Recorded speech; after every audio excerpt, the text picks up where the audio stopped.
funcionando. Si no, después la 16 los viejos no funcionan, tendríamos una cantidad de enemigos formalizados ya a esta altura. Tenemos a nuestro invitado de hoy, Alejandro El Topo Rodríguez. ¿Qué haces, Ale? ¿Cómo estás? Muy bien, gracias por la invitación. No, gracias a vos por venir. Al contrario, gracias. Hay mucha política para charlar y vos sos, además de un tipo que mira bien la política, en este caso sos casi un analista neutral, digamos, ¿no? Porque al estar de alguna manera afuera de la acción directa, eso te da una perspectiva que por ahí los compañeros que están sentados en las bancas no pueden. Es muy importante poder escuchar, leer, recibir información crítica y desde el lugar donde uno esté, llevar adelante las convicciones, las ideas, independientemente de si se está transitoriamente o no en un cargo de servicio público. Es importante, sí. Sí, hemos como perdido un poco esa idea de que se puede hacer política si no se está en un cargo, ¿no? Vos fijate que en muchos países, no muy lejanos, por ejemplo Chile, es un caso virtuoso donde la élite dirigencial entra y sale de la función pública a la academia y a la investigación también. En el caso de Chile en particular, tiene una historia que se remonta a los 70, como ustedes saben mejor que yo.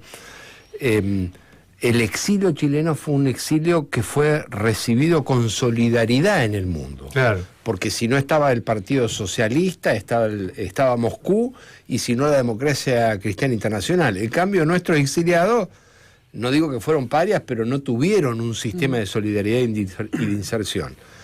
Quizás esa matriz le permitió a Chile, por ejemplo, tener una dirigencia que entra y sale de la academia y de... Pero acá hubo... Te diría que a partir de la instalación del peronismo y de la instalación de esa idea de alpargatas y libros, ¿no? Digamos, hubo como una separación con la academia que nunca se pudo remontar, o por lo menos yo no vi que se haya podido remontar. Cuando yo hice mi posgrado en la Universidad de Georgetown, en Washington, justo salían los republicanos y entraban los demócratas. Ajá. Entonces, nuestros profesores de Georgetown republicanos se fueron todos a trabajar al gobierno y vinieron todos los republicanos, volvieron los republicanos y se fueron todos los demócratas a trabajar al gobierno. Y nos cambiaron, digamos, el núcleo de profesores en el medio de la, claro, de la cursada sin ningún tipo de inconveniente.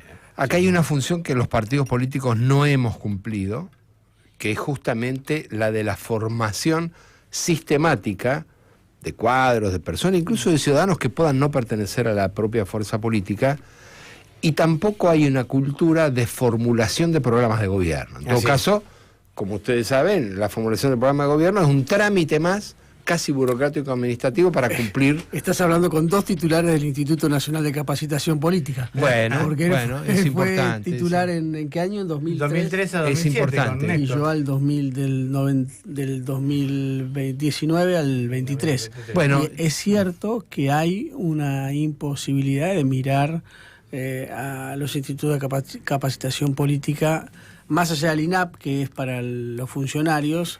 La capacitación política fuera del Estado es una materia complicada. Digo, no hay una... Pero yo creo que tiene que ver con algo un poco más profundo que tiene que ver con tabla rasa cada 4 años de las políticas de Estado. Entonces, eso hace también que la formación política sea a mediano plazo con mucha suerte, ¿no? Es cierto, sí. Me refería especialmente a lo que decís, Hernán, en clave de la falta de consolidación de una cultura. Claro. No es que no haya habido o que no haya, en todo caso, iniciativas. Y vos mencionaste al INAP, y es clave, porque como ustedes saben, es un instituto formado por Perón en el año 1973, que ahora se está disolviendo.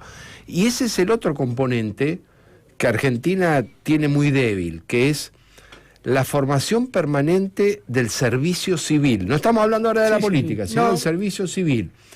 Hay casos, hay modelos burocráticos que tienen personal de carrera del servicio civil hasta el nivel de viceministro. Sí. Bueno, la Escuela de París, por ejemplo. Sí, la ENA, de Francia, el servicio civil británico. También hay una debilidad en materia de fortalecimiento del servicio civil. Yo fui director del INAP, además. Ah, claro, sí, sí. Yo fui director del INAP y nosotros formulamos con Daniel, no me voy a acordar del apellido, que era subsecretario de gestión pública. De gestión sería, pública, sí. Daniel Fiman. Ah, Fiman, sí. Y con Dani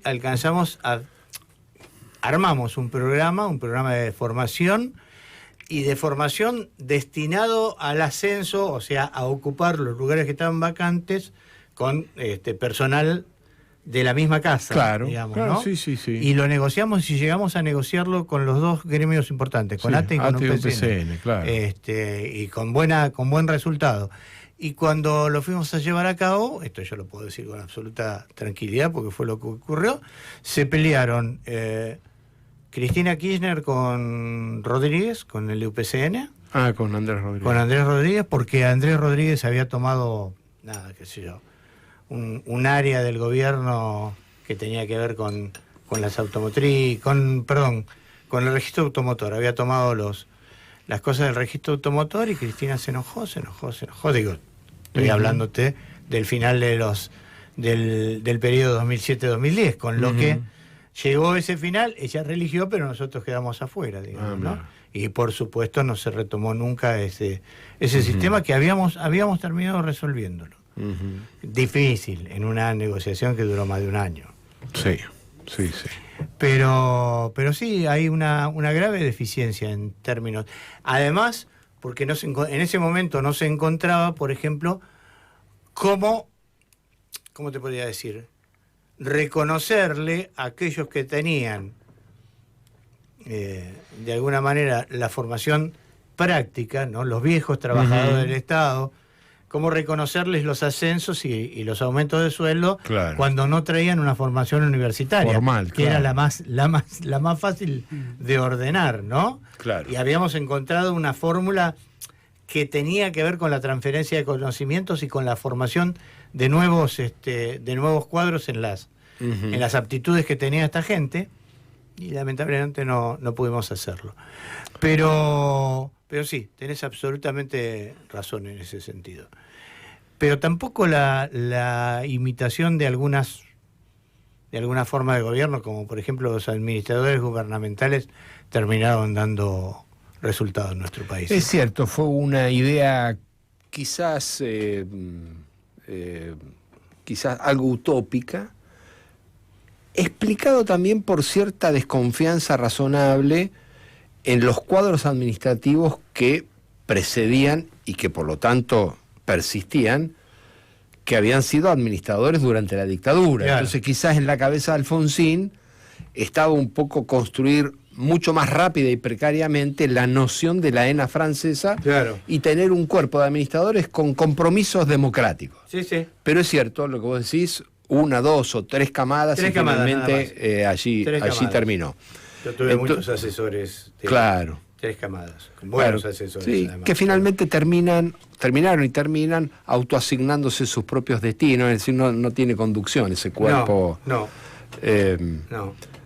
Pero sí, ciertamente. Salvo los que alcanzaron rangos de secretario o subsecretario de Estado. Claro. El resto no tenía claro, nada. Era absolutamente que son excepciones porque no era la finalidad. Claro, la finalidad era justamente ser un cuerpo de apoyo. De apoyo, a la decisión política. Sí. Yo tengo todavía algunos amigos en ese rango, como Horacio Cao. Muy inteligente. Horacio, sí, muy brillante. Muy estudioso. Muy estudioso. Y además, lo que ustedes tienen, pero que escasea, que es la voluntad, la capacidad y la persistencia para escribir. ¿Sí? Sí, y Horacio Cao lo tiene. Claro, bueno, ellos tenían esa revista. Sí, de la pero él además es un investigador que está permanentemente en los congresos, etcétera. Sí.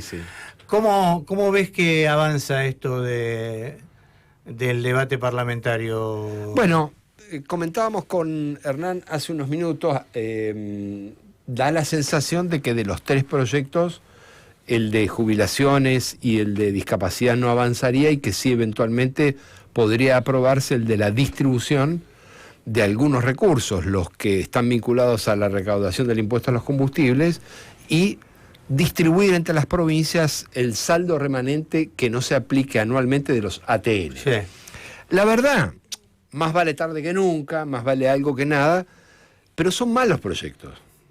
Son una renuncia plena a lo que significa el ejercicio del federalismo. Claro. Porque lo que los gobernadores ahora, tarde, están pidiendo es que se les entregue una cuota aparte del impuesto a los combustibles. Eso significa, de manera implícita, renunciar a una política nacional de integración de transporte y de diseño estratégico de la vialidad en la Argentina. Ujú. Porque si cada provincia recibe su cuotita y hace lo que la provincia necesita, no hay una visión de Argentina integrada, es una Claro. discusión de recursos, nada más. Ujú. Y por lo tanto se justifica que la nación abandone la función estratégica de financiar y sostener un sistema integral de transporte, de vialidad, que además requiere ser más ambicioso, que es programar la conectividad y la logística que requieren los nuevos desafíos de la producción en la Argentina. Entonces, si bien puede en la coyuntura leerse, si se aprobara, como un triunfo en la disputa de recursos, no deja de ser eso, una disputa de recursos. Sí, claro. Y lo mismo que distribuir el saldo de los ATN. Los ATN es el 1% de toda la coparticipación, lo que le sobra a la nación lo reparte entre las provincias, está bien. En la cuestión fiscal es poco. Es poco. Es poco, Es es poco. poco. Sí. Sí, sí. Había una advertencia de alguna manera del bloque de decir que si no se trataba y se aprobaba jubilaciones y discapacitados, volvía todo a comisión. Bueno, puede ser que eso suceda. En todo caso, el Senado está dando una discusión importante, pero no hay contexto de una discusión estratégica mucho nivel más nacional, integral, ¿no? mucho más Claro. integral. Esa es la sensación. Y pareciera ser que las distintas partes del movimiento nacional están ocupadas en distintos trámites que la justicia electoral requiere y no veo no una avanzan, visión, claro. no veo una visión un poco más integral. No es que estoy haciendo una queja, en todo caso estoy dando cuenta de una sensación. Es más, las cámaras parecerían estar actuando casi Sí. independientemente, ¿no? Sí, sin duda, parecen estar actuando de Como manera digo, a independiente. pesar de estar de alguna manera digamos, en las 3 cuadras, 4 cuadras a la redonda todos los legisladores, parecería que no hubiera comunicación entre una cámara y otra. El principal hiato que se ha producido, Ujú. y es lo más preocupante en términos institucionales, es que nunca avanzó el tratamiento de la eliminación o anulación del decreto 70-2023 Claro. en la Cámara de Diputados. Claro. Está en el horno porque ya está a medio cocinar, porque ya tiene la desaprobación Sí. del Senado y solo faltaría la desaprobación por parte de la Cámara de Diputados. Y ese instrumento es hoy el único instrumento de carácter institucional que obligaría a Milei a sentarse a dialogar. Claro. Es el único instrumento que tiene el Congreso para en serio hacer que se haga realidad lo que fue la voluntad popular, que es darle el poder ejecutivo a un partido y el dominio del Congreso a otros. Eso es lo que mandó la voluntad popular Así en es. 2023. Bueno, tienen que sentarse a dialogar, no puede llevarse puesto el poder ejecutivo permanentemente al Congreso. Y el decreto 70-2023 sería un factor por el cual el Ejecutivo podría sentarse a dialogar si es que se lo anulan. Pero los legisladores... Espera, para los oyentes, digamos, ¿ese Sí. decreto cuál es?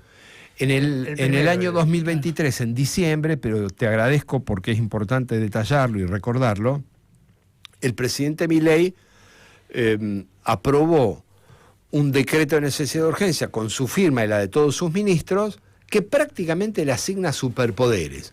Algunos, creo que con razón, puede ser un poco exagerado, pero tiene fundamento, lo llaman una reforma constitucional encubierta. Encubierta, exactamente. Eso significa que La suma del poder público. la suma del poder público, que no es lo que terminó el 9 de julio, que eran poderes o facultades especiales que por un año se le asignaban en una materia muy acotada, al Ejecutivo. Esto sigue permanente, esto sigue vigente. Bueno, en ese marco, que el presidente esté obligado no a hacer lo que quiera, sino a dialogar tema por tema con el Congreso, sería una consecuencia de eliminarle el decreto, el DNU 70-2023, que ya fue eliminado o rechazado por el Senado. Sí, bueno, pero él marca un desprecio muy importante por los cuerpos legislativos. Ayer, sin ir más lejos, ayer dijo que lo voy a vetar, y si me rechazan el voto voy a ir a la justicia y voy a llegar a octubre, y el 11 de diciembre van a ver cómo les cambio todo, se van a tener que jubilar. Ahí tengo la sensación, dos componentes. Uno, que el régimen libertario se asienta en un descrédito importante por parte de la sociedad respecto de la institución legislativa, sí, como también desconfía del Poder Judicial. Así es.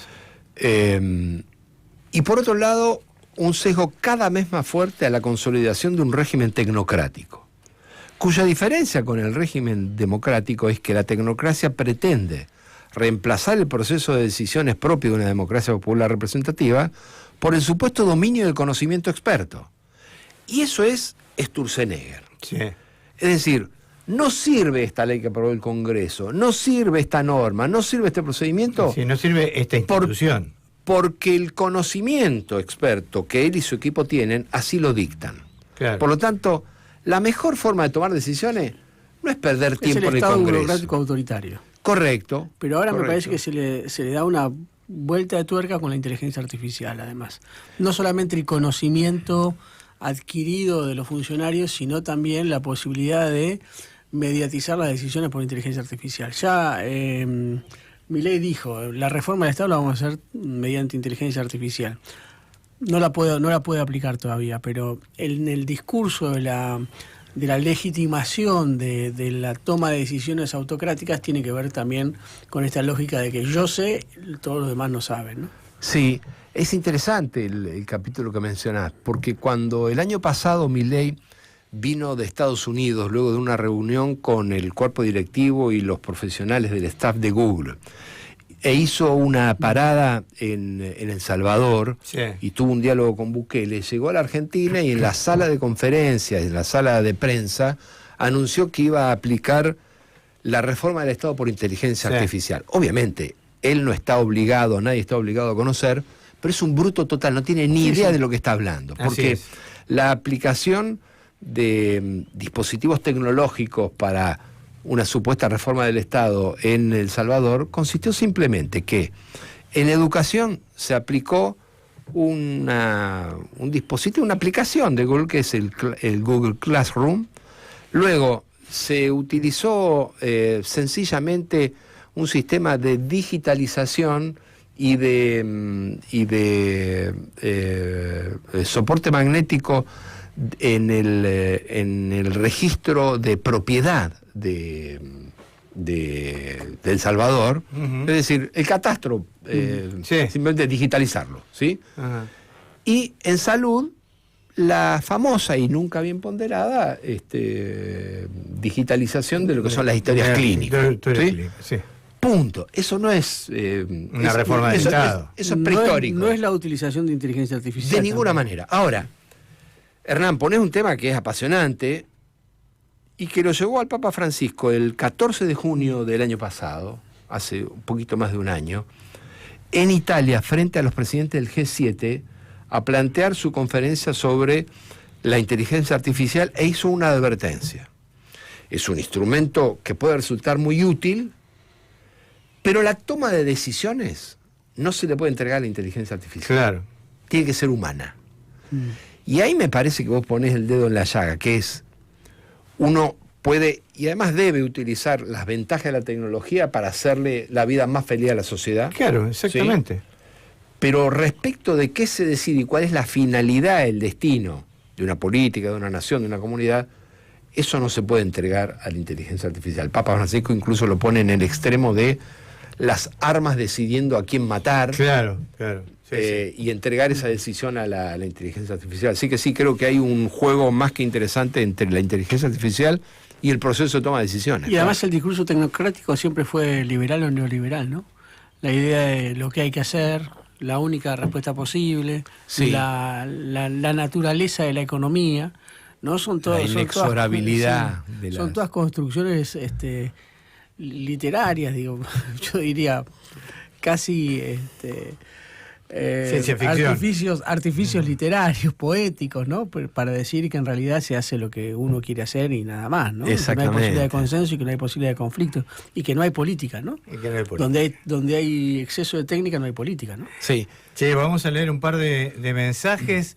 Vamos a la tanda después, un temita. Vos te quedás un ratito Por más. supuesto, sí. Gracias. Durante el gobierno de Felipe Solá en la provincia de Buenos Aires se hizo una interesante experiencia con el IPAP, Instituto Provincial de Administración Pública. Se generó la Escuela de Gobierno abierta a la comunidad en la 7ª sección de Buenos Aires, con sede en Olavarría. Se realizó un año entero de clases con la asistencia promedio de 80 a 100 alumnos los viernes. También se realizaron talleres de capacitación para aspirantes y a concejales con muy buena convocatoria. Creo que la directora provincial del IPAP era Claudia Bernaza, efectivamente. Claudia era Correcto, sí. Una gran tarea. Sí, una gran tarea.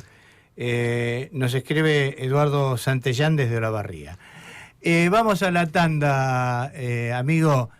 Pueden mandar su mensaje 11 22 34 96 72. Pueden mandar mensajes orales también, digo. Pueden mandarme audios. Bueno, y ahí estamos, el Congreso vallado, como suele estar. Hay una movilización de gente con problemas de discapacidad protestando. La policía extrañamente calma. Debe ser porque la otra vez le quisieron pegar a los discapacitados. Una cosa, son tremendos. Y adentro del Congreso, en el Senado, debatiéndose una cosa que parece que no terminan de ponerse de acuerdo en qué van a hacer. Buenas tardes, queridos. Hernán dijo, nos independizamos de España, pero no de otras potencias. Me atrevo, permiso, a agregar a la oligarquía porteña que moldeó el sistema político-económico funcional a sus intereses. Y la estamos padeciendo, ya que es el origen de un 25 de mayo inconcluso. Abrazo desde Chajarí, César. Coincido yo bastante con este muchacho César, ¿eh?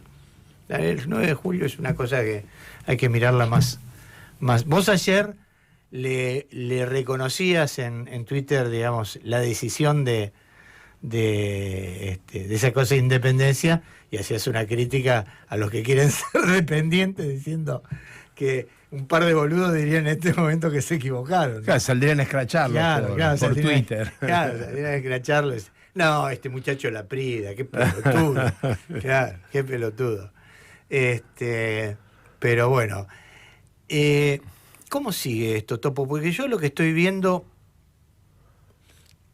es un gobierno, a ver, lo voy a poner de esta manera, un gobierno que no está, o sea, todavía tiene mucho respaldo, todavía ves las encuestas y hay, pero un gobierno que le está errando al vizcachazo brutalmente, incluso en el desarrollo de sus propias políticas, ¿no? Un dólar que empieza a fluctuar, falta de respaldo del exterior, operaciones muy mediocres como la que hicieron ayer con Fantino, de amenazar y después no amenazar y corregir, y mucha cosa formalizada en la represión, ¿no? En el poder de fuego. Este es un gobierno que tuvo en las elecciones PASO y en la general un 30%. Ese es el porcentaje que obtuvo Milei. Que obtuvo un 30% en la ciudad de Buenos Aires con Adorni, claro, y que superó esa valla en Salta Capital, que obtuvo el 34%. Es decir, un gobierno... Pero aliado con el gobernador. En ese caso no. No, en ese caso no, tenés razón. Pero no, vos tenés razón con en Chaco. Con Chaco aliado con el gobernador. Por eso Chaco no lo contamos. Cuando va solito, es un gobierno de aproximadamente un tercio. Ese tercio le ha alcanzado para lograr, entre comillas, gobernabilidad hasta acá, con una lógica propia, utilizando todos y eludiendo algunos los mecanismos institucionales que tiene a mano. Ahora, se viene un momento decisivo porque en octubre, independientemente de las elecciones provinciales, en octubre vamos a ver realmente cuál es la medida del consenso de ese símbolo que es la libertad avanza en todo el país, ahí lo vamos a ver. Ahora, sí, ciertamente es un gobierno cuyo modelo económico va mostrando sus fisuras. La primera fisura, y cuando me refiero a fisura es dentro de su propia lógica, es que ya en el mes de junio hubo déficit primario y déficit financiero. 781 millones de déficit primario y más de 2.100 millones de dólares de déficit financiero. ¿Por qué hay déficit? Porque el superávit nunca fue real y estuvo basado en dos ejes. El ajuste brutal de jubilados, transferencias a las provincias, transferencias a universidades, reducción de gastos de capital, y el aumento de impuestos. Al contrario de lo que es el discurso, la práctica ha sido aumentar impuestos. El gobierno cobró durante casi todo 2024, desde el 1 de enero hasta el 22 de diciembre, el impuesto país sin tener el aval de una ley. Claro. Fueron 8.000 millones de dólares adicional a lo que se preveía. Aumentó todos los meses, como hasta ahora lo viene haciendo, el impuesto a los combustibles. Así es. Reimpuso el impuesto a las ganancias sobre el salario de los trabajadores. Es decir, es un gobierno impuestero. Sí, además de recibir los impuestos, por ejemplo, que hay en el combustible para la reparación de las rutas nacionales y no ejecutar. Y quedárselo. Claro, se lo quedó exactamente. todo. Otro golpe silencioso que pegó, porque no trasciende demasiado, es que se está quedando con todos los recursos de los fondos fiduciarios que desactiva. Claro. Por poner un caso, el FISU, el Fondo de Integración Sociourbana, quedó con un poco más de 1.000 millones de dólares, lo cerró, y esos fondos van a la Administración Central del Ministerio de Economía. Entonces, ahora uno lo mira en indicadores más duros, aumenta el desempleo y se destruye empleo registrado en el Gran Buenos Aires, en el Gran Córdoba, en el Gran Rosario, en el Gran Santa Fe, en el Gran Jujuy, en el Gran Mendoza, y la cuenta corriente de la balanza de pago empieza a dar negativa. Bueno, esto también tiene un impacto fiscal, es decir, se recauda menos, hay menos actividad y ya hay déficit fiscal. Ahora, me parece que es clave la señal que dé el electorado en el turno de octubre para saber cuál es la proyección en términos de lo que el gobierno está en condiciones de hacer en los 2 años que siguen. ¿Le tenés fe al electorado? Bueno, acá hay una doble situación, una doble dimensión que hay que mirar. La primera, si los que somos opositores tenemos un exceso de fe en el fracaso del gobierno, somos un poco cobardes, estamos renunciando a una propuesta. Claro. Entonces, la primera cosa es, deberíamos tenernos nosotros como opositores mucha más fe nosotros para persuadir que esperar tan cómodamente que el electorado sea el que reaccione por el fracaso del oficialismo, ¿sí?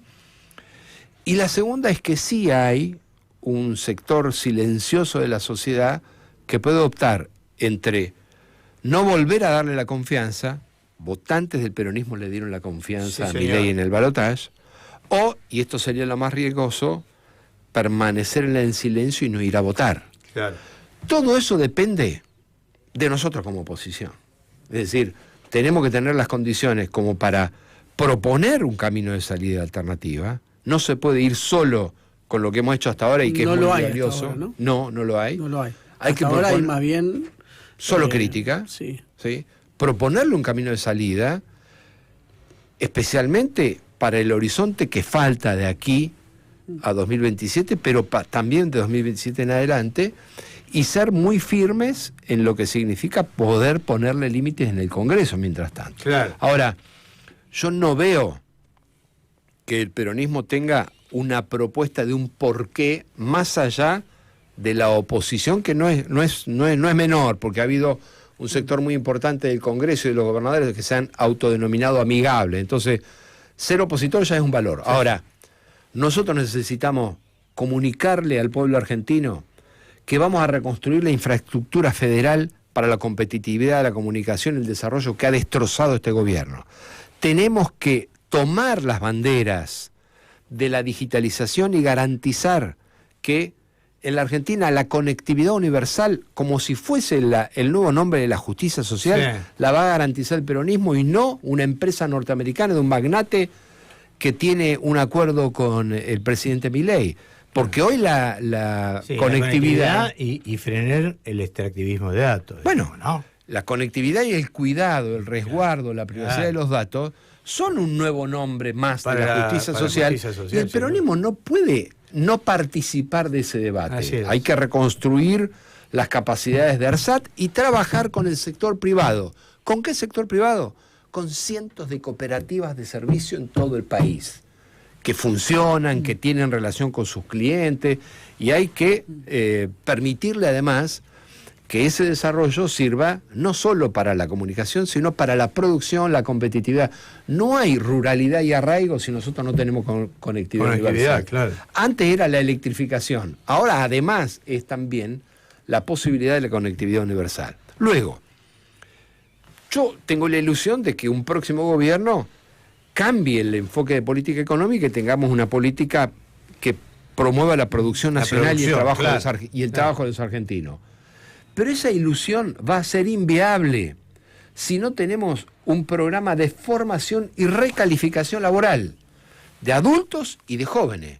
No podemos esperar que eso lo haga en el corto plazo el sistema educativo. Hay que hacer un cambio estratégico en el sistema educativo.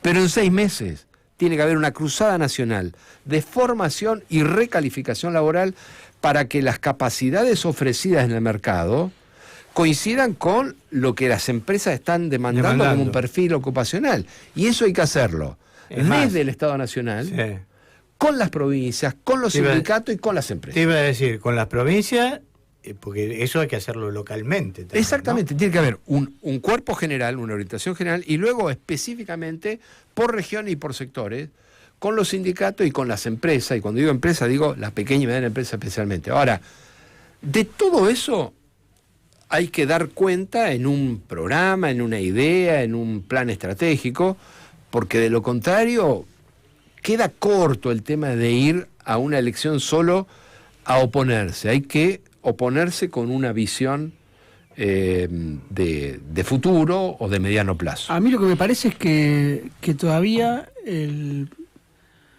proyecto económico, el modelo económico que planteó Milei no está agotado en el imaginario de la gente. Correcto. Pero que al mismo tiempo el peronismo no puede aportar un imaginario diferente, y el imaginario que propone es un imaginario del pasado. Yo estoy de acuerdo con vos, y es un riesgo enorme, porque si la seducción pasa por recuperar lo perdido, el peronismo se convierte en conservador. Y en ese sentido a mí me parece que no hay que perder la esencia de ningún modo, pero hay que revitalizar esa esencia con una visión de futuro. Y también escuchando voces nuevas y generaciones nuevas que vengan a cuestionar desde la esencia cuál tiene que ser el enfoque a futuro. Sí, yo lo voy a plantear de esta manera. Digo, me parece que Cristina tuvo un acto refundacional, digo, de entrega a un costo personal altísimo. Digo, quien no ha estado preso, aunque esté preso en un lugar cómodo, no sabe lo tremendo que es tener tu vida limitada a un espacio vital, pero que ha quedado como... Es como que están deslumbrados con esa cuestión y no pueden reaccionar, vos sabés. Siento que hay un sector de la oposición en general que le parece, una vez más, equivocadamente para mí, que con eso alcanza. Y creo que con eso no alcanza. Los resultados de Santa Fe y de Formosa parecerían de alguna manera avalar, viste, que el golpe, el shock que produjo... En Santa Fe sacamos más de 100.000 votos, por encima del gobernador Puyaro, que se atribuye el éxito porque ganó en ciudades de 73.000 ciudades de 80 habitantes, pero perdió en 10 de las 15 más importantes de Santa Fe. ¿no? Bueno, ahí tenemos un riesgo en la provincia de Buenos Aires. Y el riesgo es que la Libertad Avanza haga la gran Puyaro. Claro. Es decir, que las 8 secciones electorales las ponga en un tablero y las pinte de color a todas las que el peronismo no ganó. Claro. Por eso es tan importante poder tener una visión nacional, además de los desafíos provinciales. Me da la sensación, lo digo con mucha humildad y además reconociendo el esfuerzo que hace el peronismo de la provincia de Buenos Aires para oponerse a este régimen libertario, Sí, sí. pero me da la sensación de que falta una visión de integración nacional por parte del peronismo de la provincia de Buenos Aires. Y el peronismo de la provincia de Buenos Aires pierde balotaje fuera de la provincia de Pero Buenos a mí Aires. me da la impresión de que, perdón, ¿no? Lo que voy a Claro, decir, sí. que no hay peronismo nacional. Exacto. Digo, hay 6 provincias gobernadas por el peronismo, por distintos peronismos que están Exacto. que no están conectadas entre ellas, no es lo mismo el peronismo cordobés que el peronismo salteño, el Exacto. peronismo de Buenos Aires, por lo tanto... No es lo mismo En que realidad- el peronismo cordobés se va a aliar a la provincia de Buenos Aires con representantes, radicalismo. claro, con el radicalismo y con el lilismo, digamos, ¿no? Sí. Con En lo un cual me- es muy difícil pensar el peronismo en términos nacionales y el peronismo está prácticamente ambarizado, digamos, ¿no? Sí. Está plantado sobre el conurbano, sobre Sobre el la AMBA. tercera sección electoral, digamos. Sí, Bueno, parece ahora sí. que la primera tiene más... Más Más votantes, votos, sí. sí. Lo de Schiaretti y Randazzo por un lado y Manes por el otro es muy contradictorio, porque los diputados de Schiaretti y Randazzo mismo han votado todo o casi todo a Milei. Claro. Y Manes no le ha votado casi Nada, nada. Es casi decir, hay nada. una contradicción política Sí. muy profunda. Y la coalición cívica está en una posición, en una postura absolutamente beligerante, con unos y con otros, ¿viste? Sí, da la sensación que hay un hilo conductor. Ninguno se atreve a un cuestionamiento serio del modelo económico de Milei. Es decir, ¿Eso es temor En esa- al poder económico? ¿Es temor? A ver, lo voy a poner, la gente entiende estas cosas Sí. que son difíciles de definir. ¿Es temor al círculo rojo o al círculo violeta o como le quieras llamar? Tengo la impresión de que puede haber alguno de esos componentes. La coalición cívica históricamente ha sido muy amigable con el sector financiero. Amigable es una palabra. Sí, muy amigable dulce. con el sector financiero. Y otros porque tienen miedo de que si cuestionan las políticas centrales del gobierno de Milei, los tilden de kirchneristas, tienen ese prejuicio. Pero, Hay un olorcito al 99, ¿no? Donde el Frente Grande y la Alianza no cuestionaban el modelo económico y solamente cuestionaban algún tipo de formas, ¿no? Del menemismo. sí, de hecho, como vos bien señalás, la idea vertebral de la campaña fue sostener la convertibilidad, a Sí. diferencia de lo que planteaba Eduardo Eduardo Duhalde. Duhalde. Sí, pero no Que robamos. perdió. Vamos a mantener la convertibilidad de guante blanco. Otro No robamos. otro error, ¿no? Si hubiera ganado Duhalde en el 99 y hubiéramos salido antes de la convertibilidad, no nos hubiéramos comido la crisis del 2002, por ejemplo, 2001-2002. Claramente. Bueno, vos fíjate que... Es interesante porque, digo, hay errores colectivos, ¿no? Sí, fíjate que ustedes son muy jóvenes, pero yo les voy a recordar. Sobre todo él. Sí, año 92-93, hubo solo 2 advertencias fuertes. Una desde la política, Raúl Alfonsín, respecto Claro. de los riesgos de la convertibilidad, y la otra desde la economía, Roberto Labaña, que planteaba que había que ir saliendo gradualmente de la Sí, convertibilidad. sí, sí. ¿Qué fue lo que intentó? Esto no quedó casi registro colectivo, lo que intentó Cavallo en los últimos meses, porque Cavallo en los últimos meses rompió la convertibilidad. Sí, Sí, señor. canasta de monedas. Se aprobó una canasta de monedas donde el peso fluctuaba según Sí. el yen y el dólar, Sí, sí. y además el denominado factor de empalme para el intercambio comercial con el real de Brasil. Sí.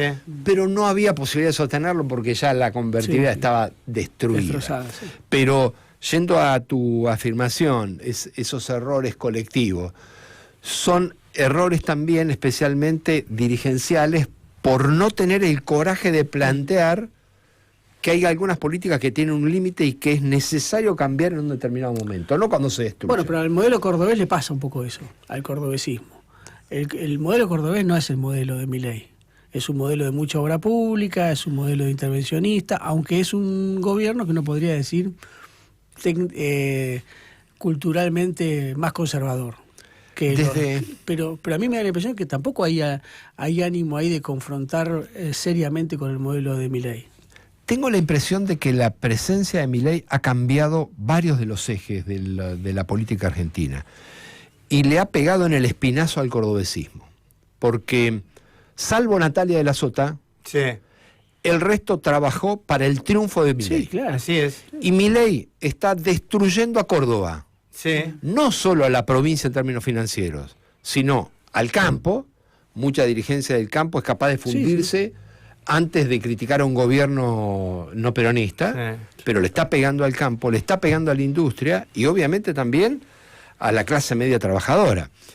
Y no es casualidad que Natalia de la Sota haya sido la única de ese cordobesismo, que es el peronismo cordobés en rigor, que le ha votado todo en contra a Milei, cuando en realidad el resto prácticamente lo ha acompañado en todo. Ahora habrá elecciones en Córdoba y veremos qué sucede con esas propuestas también. Sí, porque... Lo que hasta ahora funcionaba con cierta identidad ha tenido que pasar por la zaranda de cómo se planta frente a Milei, y Córdoba no es una provincia hecha a la medida del modelo de Milei de Toto Caputo. No, claro. Es una provincia que es el objeto de destrucción de este tipo de política. La ruta de la soja está muy castigada. De hecho, bueno, tenemos todos los días aparece alguna empresa ligada al campo.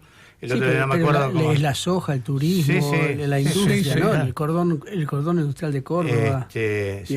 Pero viste, sobre todo el cordón. San Francisco, Río Cuarto, ciudades medias industriales que hacían un colchón económico que Milei lo está destrozando.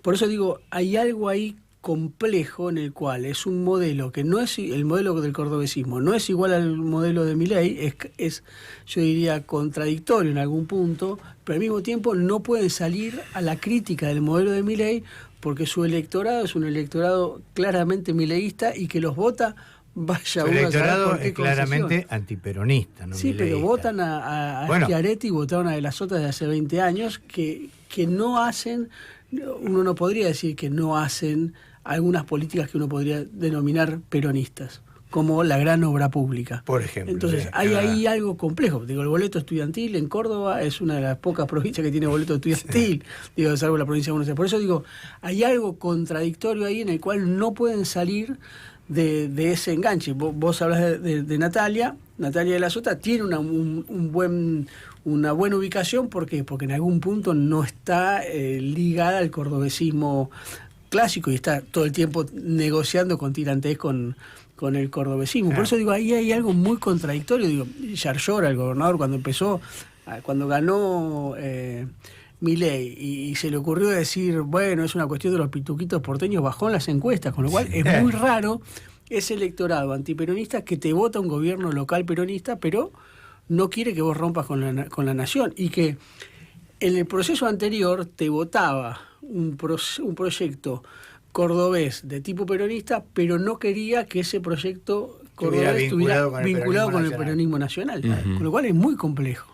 Sí, y junto con eso, la dificultad de cierta tendencia en los últimos años, las últimas décadas del peronismo bonaerense, de comprender esa diversidad de la Argentina, no solo del peronismo, esa diversidad de la Argentina, que hace que hoy, efectivamente, como vos decís, no hay un partido nacional, entre paréntesis, tampoco ya lo hay en el radicalismo. Sí, no, porque el radicalismo bonaerense no es el de Loredo ni el de Cornejo, ¿no?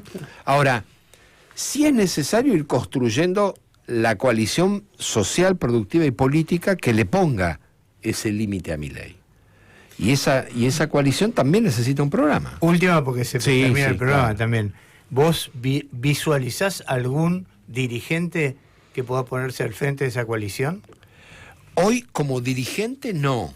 Sí creo que hay una región de la Argentina que puede encontrar caminos de construcción de una alternativa, que es la suma de Córdoba más Santa Fe y la provincia de Buenos Aires, que puedan plantarse frente a un gobierno nacional para ponerle límites en el Congreso y construir una coalición alternativa para 2027. Sí, la he mencionado y lo subrayo porque conozco bien el trabajo que está haciendo, Natalia de la Sota tiene que ser parte de esa renovación. Pero bueno, falta tiempo todavía y habrá que verlo durante los próximos meses. Tenemos un mensaje de audio. Viste que yo pido audio y la gente me llama. Eso es porque tenemos el troll ahí. Y vamos al mensaje de audio. Separamos